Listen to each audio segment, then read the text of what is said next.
முதல் 2 அதிகாரத்தில் எங்கேயாவது வியாதி இருக்கா பாருங்க, வியாதியே கிடையாது. ஏதேன் தோட்டத்தில் ஒரு ஓரமாக ஒரு நல்ல ஆஸ்பத்திரியும் போட்டு வச்சிருந்தாரா?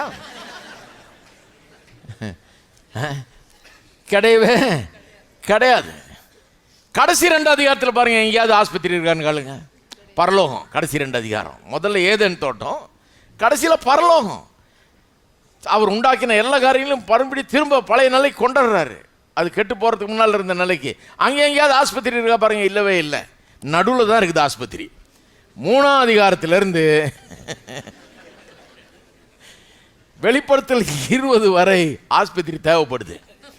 ஏன்னா இங்கே தான் பாவம் வந்து சாபம் வந்து அதனால நோய்கள்லாம் அந்த உலகத்துக்கு வந்து மனுஷரை தாக்குகிறது. நோய்கள் இருக்குது இல்லைன்னு சொல்ல, ஆனால் கர்த்தர் நோயா ஒரு ஆள் இருக்கணும்னு கர்த்தருடைய சித்தமே கிடையாது. எல்லாரும் நல்லா இருக்க வேணும்ன்ற சித்தம் கர்த்தருக்கு.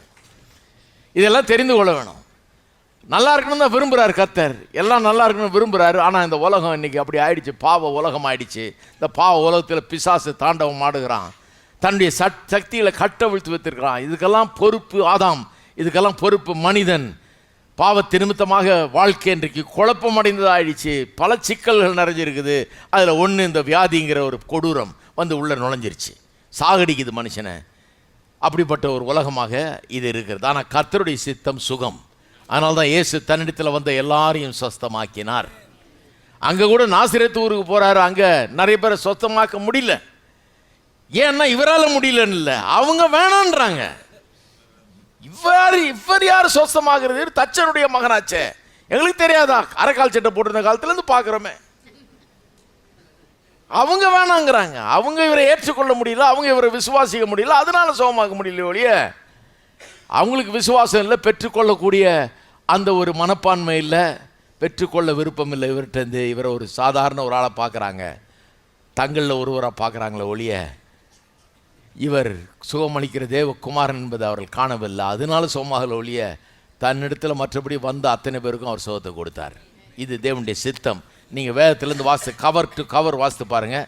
பாவம் வந்து சாபம்லாம் வந்த பிறகு கூட சுகம்தான் தேவனுடைய சித்தம் என்கிறது இங்கே தெளிவாய் தெரிகிறது. எல்லாரும் குறித்து அது தேவனுடைய சித்தம். நல்லா தெரிஞ்சுங்க. அது பொதுவான சித்தம். பைபிளை வாசிக்கும் போது தெரியுது, நான் நல்லா இருக்கணும், சுகமாக இருக்கணும். இதுதான் எனக்கு தெம்ப தருது. வியாதி வரும்போது எனக்கு ஒரு வீராப்ப தருது, வியாதி எதிர்த்து போராடுறதுக்கு. ஒரு டாக்டர்கிட்ட போகணுன்னா கூட அதுக்கு மைண்டு சரியாக இருக்கணுமே. சில கிறிஸ்தவர்களுக்கு மைண்டு சரி கிடையாது, தெரியுமா உங்களுக்கு? டாக்டர்கிட்ட போகும்போது கூட தெரியல பிரதர், வந்துருச்சு எல்லாம் இந்த உலக வாழ்க்கை அவ்வளோதான், இன்றைக்கோ நாளைக்கோ இப்படியே சொல்லிட்டு தான் போகிறான் டாக்டர்கிட்ட. எப்படி நல்லா எந்த மாத்திரை போனாலும்